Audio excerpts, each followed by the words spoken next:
nobody, They change on me. I ride around untouched, Won't need catch a stain on me. Built from the mud up now, yeah. So you know they hate on me. So much make my price for them. They say I got it safe on me. Trust nobody, See these niggas, they change on me. I ride around untouched, Won't need catch a stain. What the hell going on? What's up, everybody? It's your girl Shania. Some of you guys know me from my books. It's author Shania Dennis. Some of you guys know me from my music. It's by a Spaz, by a Sav, or by a Savo. And I know you guys are wondering what the hell is going on today. Well, today we have another episode of Grind Talk.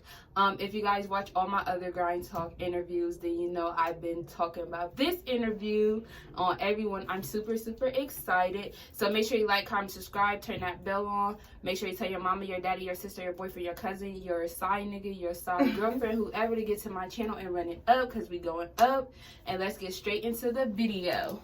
Alright guys, so we're back. So I just want to say big shout out and thank you to my special guest who will be on my channel today. Go ahead and introduce yourself to the people. My name is Miesha and I am the owner of Eyes and Herbs. It is a holistic healing business. Ooh, I'm super excited. A lot of goodies. Yes. So tell us a little bit about your business. When did you start? When did your business launch, I should say? Okay, my business launched May of 2020. It kind of started just with yoni steams. I've always been into herbs, so I really got into the yoni steam, just wound wellness.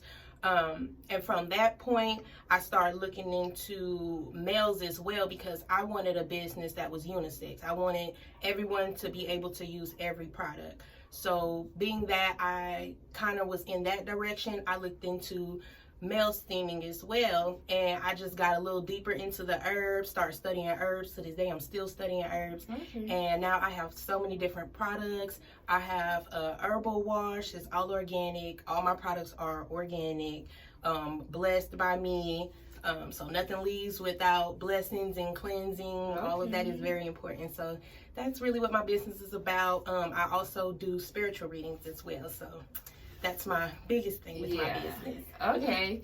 So, as far as spiritual readings, so I know it's like people who do spiritual readings, they like to be called certain things. I only heard two terms, which is like a medium and then a psychic. Are you one of those two, or do you like to just be called something else? I like to be called a seer just by the way I receive my messages. Everyone receives messages differently. Some can hear, some can actually get visions. I got a little bit of both. So I like to refer myself as a seer or a medium. Okay. And then for people like myself who don't really know like the difference between a seer, a medium, or a psychic, like can you kind of just tell us what's the difference between those? So a medium is someone who can connect with that other realm, connect with specific people. So they can actually talk to our deceased loved ones. If we're talking, that was medium. If we're talking psychic, that's someone who more so have downloads or seeing into the future or the past. So things that may happen or that has happened. So that's what a psychic is more so. So can you take us to like your experience, like when you first knew that you could talk to our deceased loved ones? Like what was the experience of that? A lot of people don't, well, I would say a lot of people can't relate, but my family is kind of, I'm not going to say rooted in it, but spirituality has been something that's always been big in my family. So with spirituality always being big, it's kind of something that was always with me. Yes, we believe in a higher power, and even within my family, we have Christians, we have people of different beliefs. But the route I took was the spiritual route because I've always been able to see, you know, spirits and different things, and I've always been able to hear them. So I just chose to dive in it, and I figured it was for me. Probably May of 2020 when I started my business. Okay, so you said that you always been able to see and hear them, so you're talking like little kid. Like, so I guess since your family is kind of big on spiritual, did you kind of already know what it was that you were hearing and seeing, or?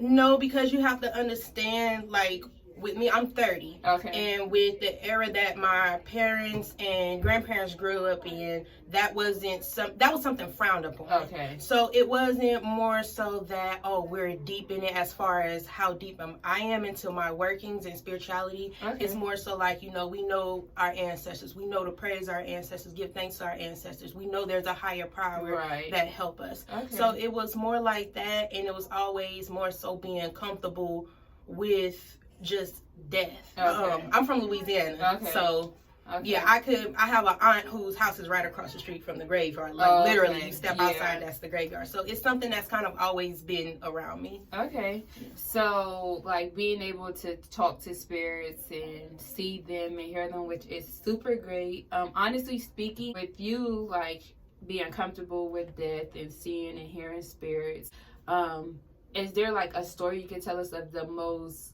I don't know, maybe you're not scared, or something that had you like, oh my goodness, this is kind of different for me. This is my first time seeing this. It happens so often. I could say when I've always been able to hear them. Okay. So me actually seeing them didn't come to about a year ago. Okay. With that experience, I met a woman. I believe she found me on Instagram. Okay. And she reached out to me, and she was not calling about nobody. She was calling about, you know, personal things within herself. Okay. And I start to see a man, and I'm seeing this man hug her, and I'm literally describing his tattoos to a T. Oh my goodness. And it messed her up, and it kind of messed me up too, because I didn't think I could see to that extent. Wow. And it was just like, from that point, I swear it was like a light switch. I just started seeing them like they just walk all the time. Said that you could turn it on and off. So Yes. if you didn't turn it on, do you still see them? Like, I guess you do. Yeah, it's become such a norm for me, especially with me having what I call my spirit babies, people I kind of help that are new to the journey. Yeah. I have actual Facebook groups where I, you know, just guide them, give them advice, teach them different things about spirituality, numerology, astrology, all of that. So I have these groups, and it's just like, ever since I've started these groups, I have about 50 people total, and it's like, they're everywhere. I could just be walking. Here come one. I could be using the bathroom, want to peek around the corner. Like, it's just so normal to me now. Really? Children, like. So let's start here. Is there such thing as bad spirits? I would say this. I'm learning, and I'm also teaching that good and bad is perspective. Okay. So although we can say, yes, it's a bad spirit, at the same time, what did you do for this spirit to be bad? Or is it something that you caused? Or is this spirit bad, or is it just angry? Like, is it something that you caused? Or is this spirit bad, or is it just angry? Like, so, and that's where readings come in, at figuring out what I'm dealing with when you are experiencing a certain energy. Because just off of fear, people would think they're getting a bad energy. And a lot of the times it's like, no, they're just hyper. They want your attention. That's why they're making noises and they're doing different things. So. With you being able to basically talk to the other side, you kind of know more than most people, of course, because we never experienced anything like that. Well, I'm speaking for myself. I never experienced anything like that. So with spirits, are they able to like read minds and stuff? That's something I read online. This is why I don't need to be on Google. It's not a thing of spirits. I'll say this first. It's kind of like levels. As far as my beliefs, it's kind of like levels. You have your ancestors, and then I believe in the Ifa tradition. So then you have Orishas. So it's like, I don't think it's a thing of your ancestors. Reading your mind is just like, just imagine somebody 24/7 got their eyes on you. They don't know everything. So it's like that. Your benevolent ancestors is going to see everything. They're going to know everything, and they know you, so they know how you operate more so. So whereas you working with your Orisha, the Orishas can, like, they know the way you think. Like, they understand your programming. They know you. A lot of times, they know you better than you know you. So. Have you ever been, like, in a situation where you just met someone for the first time, not knowing anything really about that person, like probably at a grocery store or something, and then you see, like, a spirit that comes and, like, you can see me? Can you tell my loved one this, that, and the third? Like, all the time. Really? That's normal. I could be laying in my bed and I can get a message, or what I like to call download, from a spirit, and I'll have to hit somebody up at 4 a.m, like, hey, such and such said da da da da da. Wow.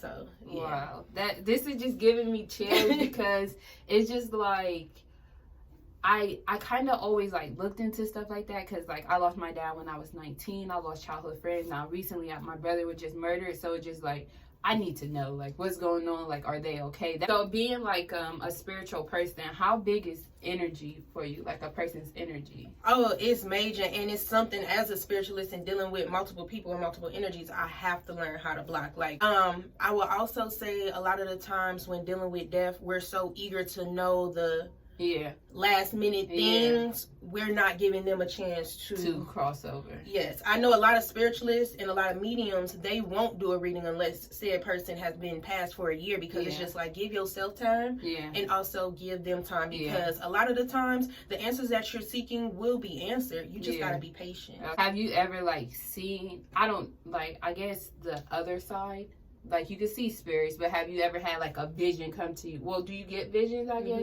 you do. So have you ever like had a vision where somebody's replaying their death and then showing you like what happens next? Oh yeah, that's happening. Really. Wow. Or if it's not verbatim what they're showing me, I can pinpoint a lot of the times they'll try to like touch certain spots, or I'll see a certain vibration in their body, and I'll ask like, did they get bullets here, like did they get shot or stabbed? Sometimes I could feel like little pressure points, and that's why I could tell, oh, they must have been stabbed. And I'll ask like, was it in their leg, was it in their chest? Wow. So yeah. So I also heard that when you cross over, you can only remember the last 30 minutes of your death. Do you know if that's accurate or not? I ain't gonna lie, I ain't died yet. I don't know. Yeah. Like, and that's one thing I feel like as spiritualists we also have to remember, like, we can't fake pump. I don't know. I don't have all the answers. I've never been to the other side. I've never even had one of the near-death experiences where you die and come back. I haven't experienced that. But I see what I see, and spirits talk. They talk. So, I'm thinking, like, do they just come to you just to have a conversation since you are someone who can see them, or they normally come to you when they need help? It's more so when they need a message passed, and they know I'm the messenger. So, and then you have to understand, when you build certain relationships with people, your spirits are becoming cahoots, or can become in cahoots with each other. So it can even be on some, she's not getting this message, or she don't get downloads like this, let me go to her so she can get this message. So sometimes it's not always I need to talk to this person. Sometimes it's a give them a heads up. It could be a slow down on eating chips. It could be, it could be the simplest thing, and sometimes it's major, like you need to go to the doctor. Oh wow, really? So yeah. So I always heard, like, when we lose someone close, like how I lost my dad, my brother, my friends, they work in the spiritual room for us. Do that make sense? Like basically like our protectors, like. Yes and no. We also have to get comfortable that understanding, just because we were close in the physical does not mean that's your benevolent ancestor. It does not mean that person walk with you. They may be with you, they may visit you, and they may guide you sometime, but as far as the spirits that actually walk with you, they may not walk with you. So yeah, they're still in your spiritual court because that's your blood, but it don't necessarily mean like he's one of your left and right guides. Gotcha. And then like, how do that be determined? I guess it's probably, you probably don't know, but I would say it come down, for me, it comes out in the readings. It's one of those things where it's like, when you know, I kind of like, it's an energy thing. I can see it. It's a different vibration that they have where I can see it. So you can see energy. Yeah. Oh, really? So you can tell if somebody's energy not good. I'll feel it before I see it. Really? So being that, because I'm the type of person where if my energy's not good, like say I've been crying, I've been mad, I'm mad, I won't walk into nobody's home. Like I would sit outside and to get my energy right in. That's good. Because I really believe in energy, like transferring. And then I noticed it because like I'll be in a good mood and then somebody with a bad energy, like, will come and I'm mad as hell. You know what I mean? So like being that you can really see energy and feel it more in depth than other people, how do you get where you're not letting someone negative energy destroy your positive energy? That's a work in process. That's for anybody. I don't care how long you've been on your journey. You come to a point where you have to separate what you feeling from what somebody else feeling. You have to kind of grasp the understanding that these are not my feelings. Yes, I feel this way because of this person, but these are not my personal feelings. Right. And once you grasp that concept, you maneuver better because you're not taking things out on certain people. And sometimes you'll even become aware and let people know, like, hey, I've been around this type of energy, so if I come off a certain way, this is why. Your mind is very busy. It is. Yeah. Yeah. What you mean busy though? Like overthinking? Yeah. I'm always overthinking. You thinking a lot, and then it's just like I keep feeling this sad point, and then it's like, okay, let's get going. Dang. Like, okay, let's get going. Because I'm talking about my dad and my brother. That's crazy. Every time you start talking about them, you stop looking at me, and that's when I feel it like. And then, okay, it's almost like you space out for a second, and then a quick second. I have to force myself. That's crazy that that's how I do every day. Like I have to, because if I think about them, oh my goodness, now you're about to make me cry on. It's okay. If I think about them, it's just like I get so like emotional because it's just like you have unanswered questions. Yes, it's just so crazy because you just kind of picked up on that, and that's just how I am every day. Like I tell myself, okay. I give myself whatever moment, but you gotta keep going. Because if I feel like if I let it consume me, you haven't mourned yet, and that's a problem. I haven't, because I haven't accepted yet, and that's honestly speaking, it's so crazy, y'all. This is so legit. That's why I'm crying, because she's right. I haven't mourned yet. I'm telling myself I need to accept what is so that I can mourn and start the process. But it's hard for me to accept that my brother's no longer. Like even my dad. So I don't know. It's just it takes time to get comfortable with them being in the spiritual and not the physical. Exactly. But I will tell you this, the more comfortable you get and the more you gain that relationship with them while they're on the other side, like you will legit start feeling them hugging you. Yeah, because I was gonna say I don't feel them. Yeah. And I think it's probably like a block. It is, because you're mourning and you're not dealing with it. Even as spiritualists, like, don't get me wrong, when somebody died, like, we have to mourn. Like, that is a part of the healing process. It's like, you got to think of it like medicine. Like, people come to me, I make spiritual baths. I make cleansing baths and love baths. People will come to me and sad, and they'll ask for a love bath. And I have to tell them, like, you do know how this works, right? You're not about to be a happy-go-lucky person just because you took this bath. Right. It's a process. This bad boy is about to make you boo-hoo real quick. Oh, really? But it's a medicine. You have to detox that out your body before you can receive the good. So crazy. Let me kind of pull myself together, because she just read me, y'all. That's exactly how I feel. And it's crazy because I was like, get it together. You can't be doing that right now. You know what I mean? And it's so crazy. The thing I would say with the whole waiting a year process, I like the idea because it's just like, that's giving you time, that's giving the spirits time. Everybody's not ready to talk to you or communicate.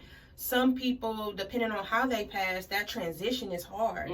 So you have to give them time. And a lot of the times, if we reach out too soon, you can disrupt their transition. However, if they're ready, you'll feel it, regardless if it's been a year or not. So I will say, like, you'll know and you'll feel it, and you'll be ready to get that reading. Yeah.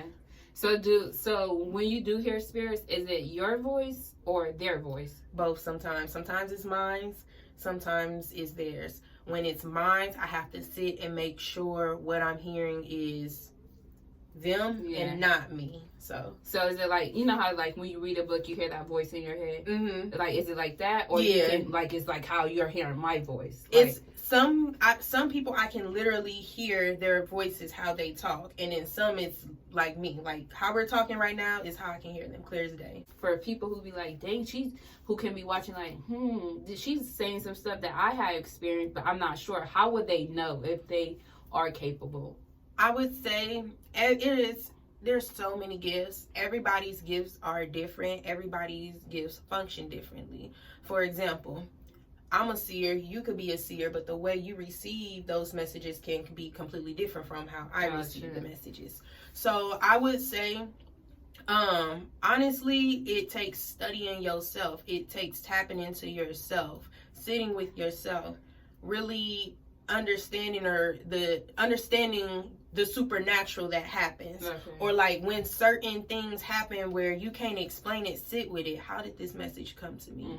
How did this come about? And you'll start noticing patterns. I tell a lot of people, I tell all my spirit babies, journal. It is so important as a spiritualist and as a growing spiritualist to have a journal to keep up with these patterns. There's a lot of dreamers out here, and the biggest thing is they can't remember their dreams. Yeah. They be like, I remember when I first wake up, but then it goes out of my head. Write them down. That's me. Yeah, because what you'll learn is people will get these dream books. The only reason why I'm against dream books is because what may mean one thing to you via dreams may mean something to someone else. I know a woman. Anytime she dream of a man, it has to do with the woman. Anytime she dream of a woman, it has to do with the man. That may not be the same case for you. You know what I'm saying? Your spirits may see some other correlation fit for you. Are they able to send messages via dreams? Yeah. Okay. That's a whole nother round. Wow. Wow. So yes, that's why I tell people, like, even in your dreams, especially if you're a traveler, making sure you're protecting yourself. Writing your dreams down when you wake up. What about the nightmare? When you dream of death, if I don't do tarot anymore, but if you are a tarot reader, when the death card comes up, that does not mean someone is dying. There are other cards and other symbols for that. Okay. Most of the time, it's not someone physically dying. Understand that death can come in many ways. Your old you dying. Okay. For something to be rebirthed. Old friendship, old relationship. Right. Gotcha. And it's the same thing because